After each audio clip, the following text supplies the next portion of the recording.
Hi everyone, my name is Bert, and this is my friend B. Today, we are going to tell you about the horrors of pesticides.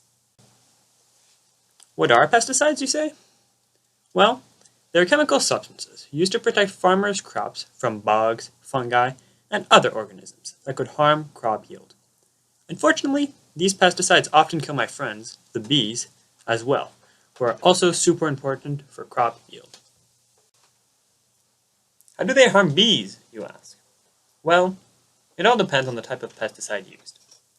For instance, organophosphates irreversibly inhibit the activity of acetylcholinesterase, an enzyme which regulates the nervous system of insects.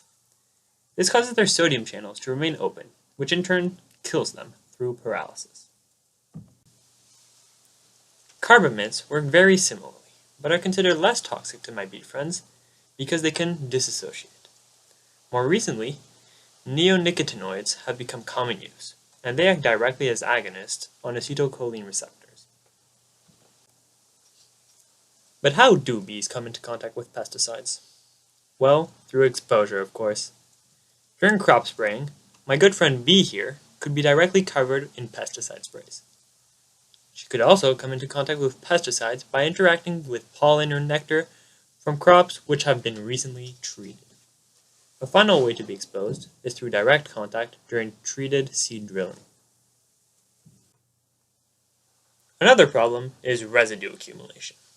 Once my bee friend here gets contaminated, she brings residue back to her hive. There, the pesticide can accumulate inside the honeycomb. That's real bad, because it can decrease the lifetime of hive members by up to 4 days. But what if you mistakenly sprayed your beloved honeybees with pesticides? Well, fortunately, not all is lost, but you have to act quick. The effects of residue accumulation can be curbed with treatment of honeycomb with ozone. Ozone, which is a highly reactive state of oxygen, can break down pesticides in the honeycomb while remaining harmless to bees.